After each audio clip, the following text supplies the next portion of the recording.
This is our presentation on the dangers of unregulated artificial intelligence. Artificial intelligence has been portrayed by Hollywood to be complex, disdainful towards humanity, super intelligent, having the ability to upload a human consciousness onto essentially a computer chip, and having AI diverge from its original programming. Now, Hollywood hasn't necessarily gotten all of those things wrong or all of those things right. The main things that's gotten right are AI's complexity, its intelligence, and its competence.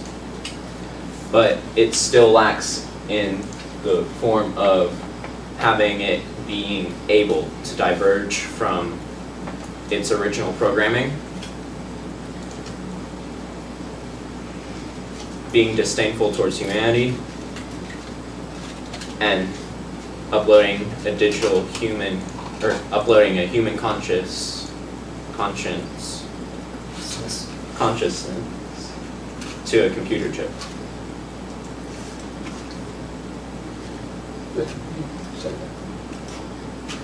All right, so as we've seen in the Hollywood movies, artificial intelligence can learn. It's not just a thing that Skynet did and it was like magical.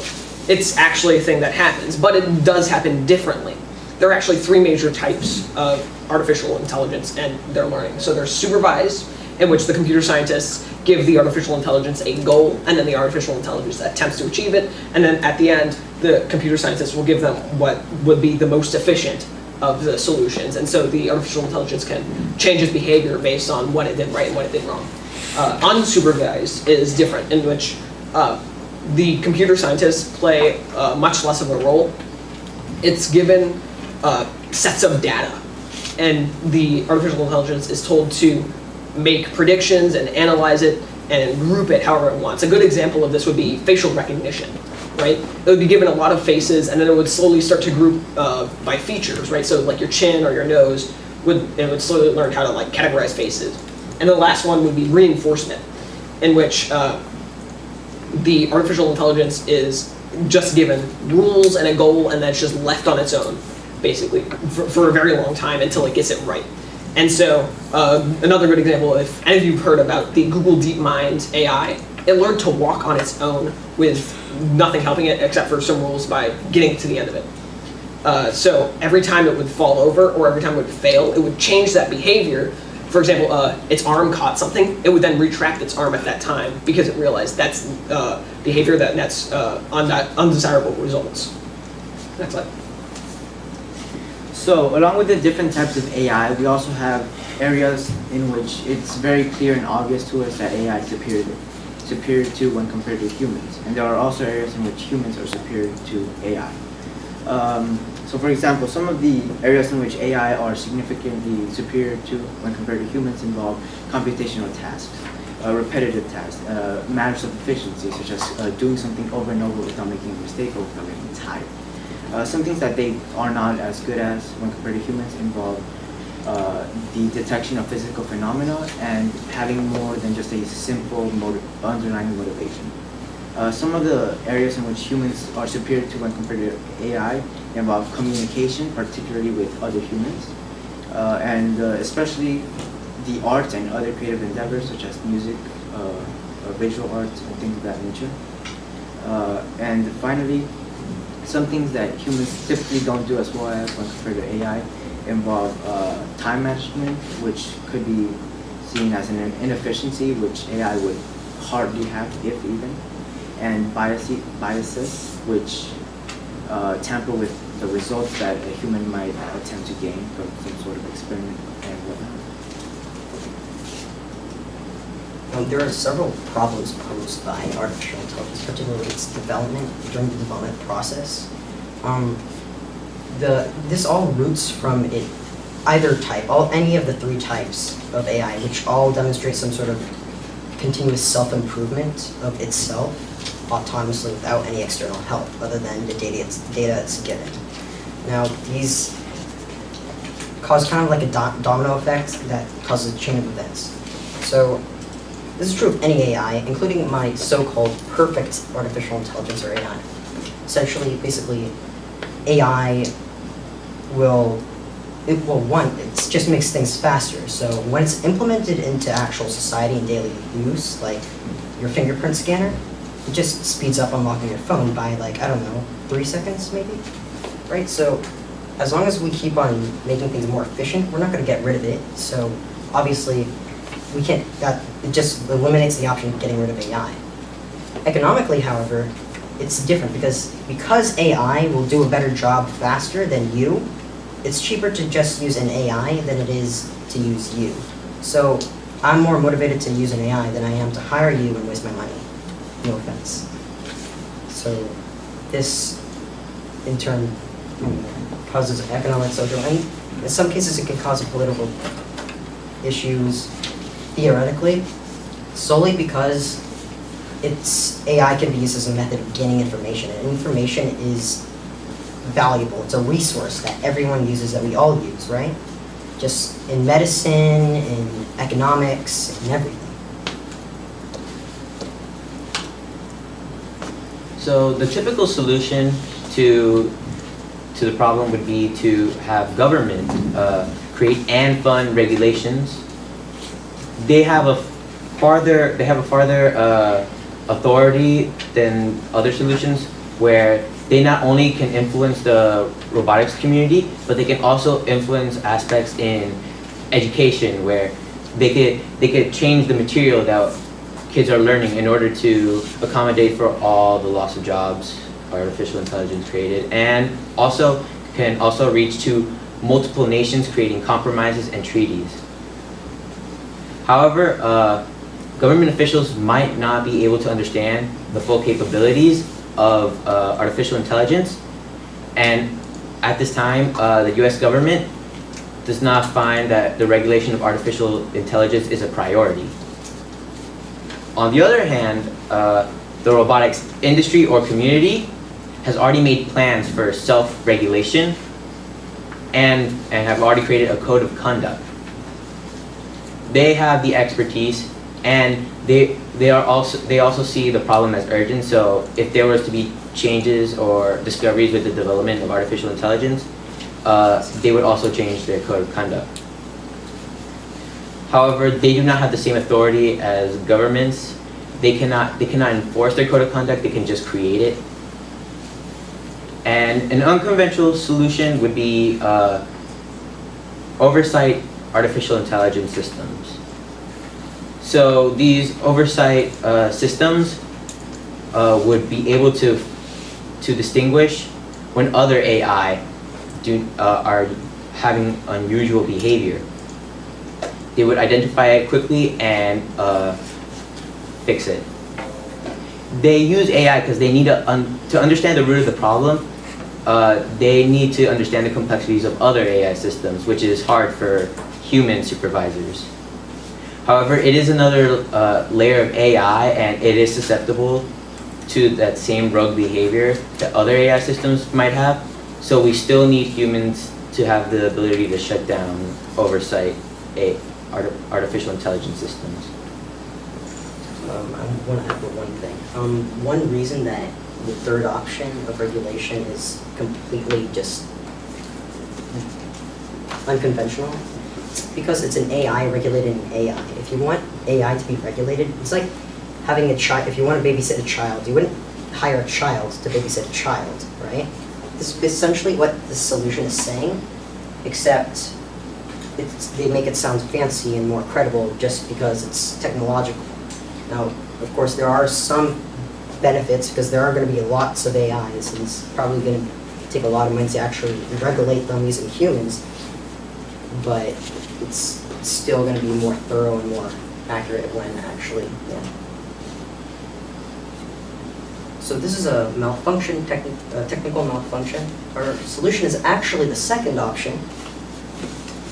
Just keep that in mind. Should we just skip this slide?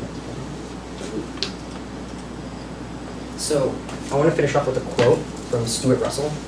Essentially, he likened this problem to the arrival of aliens. Aliens basically just sent us a text randomly saying, we're about to arrive in 20 years. Be ready. And we're acting as if we're just going to welcome them in with wide open arms instead of panicking. I mean, if we were aliens, we wouldn't do this. We'd probably prepare for a potential threat, right? But I'm assuming yes, because we have no idea whether or not what their intentions are. It's different for AI because we know what their intentions are. Their goals serves as their motivation. So there's nothing that's, as long as it keeps going, as long as the plug is still plugged into the outlet, it's not going to stop until it gets to what it wants. So if you're in its way, it'll have no problem steamrolling you. It has no moral guidance to stop it. Why would it? You're just an ant to it.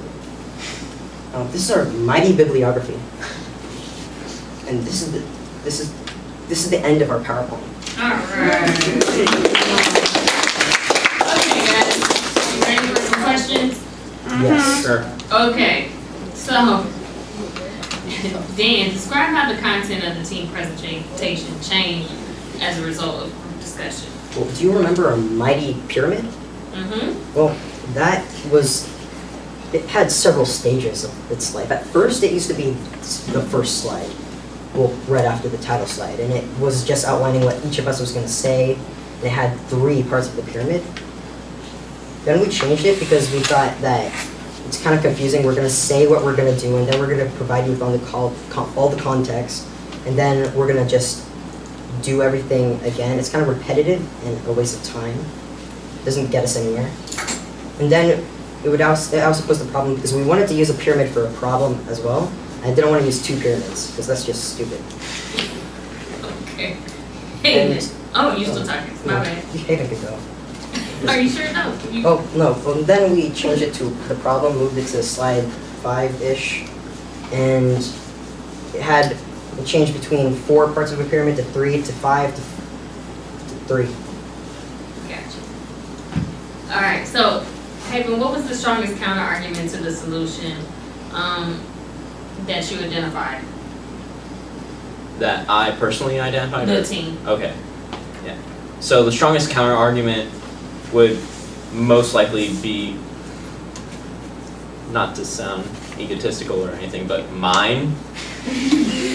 Because mine was essentially just giving points from science fiction and how it's been portrayed in media and entertainment and how it actually is in reality.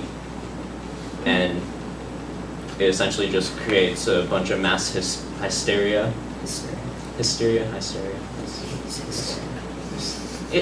People know what I'm saying. Okay. But yeah, it creates a bunch of mass whatever the word is pronounced, however it's pronounced. Okay. Alright, so, Isaac, whose IRR impacted your thinking the most? I believe that it was Dan's IR. Yeah. So he discussed a few examples of how artificial intelligence could be used in, I believe, astronomy, medical science, I don't know how you say it, and the third one, I believe, was geography. Close enough. Close enough, okay. Yeah, so when he discussed he discussed it in detail how the process worked, I realized that the examples he were using can also be these examples can also be used for other tasks, and that's when I realized that artificial intelligence can benefit society and make it more prosperous, but can also take away many jobs. Okay. Anthony, how did the group decide to include Julian's perspective? Well, basically we decided to include Julian's perspective by finding out that, well, originally we kind of took an approach of what I did, providing a historical context, but eventually we found out that it will be much more efficient and more time productive to use his sort of background being the different types of AI, rather than having me go through a couple of decades worth of history involving the development of AI into what it is now. All right, Julian. So, having finished the project, what do you consider to be the gaps in your team's research? Well, I was thinking about, there was a TED Talk that we drew on pretty heavily for our inspiration. And in it was describing how, what Dan was talking about earlier, how if AI came to like a difference with us, it would just squash us with an ant, like an ant.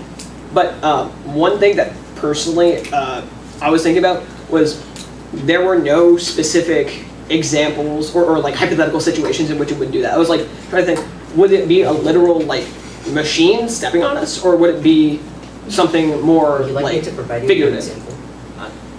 Sure. Can I?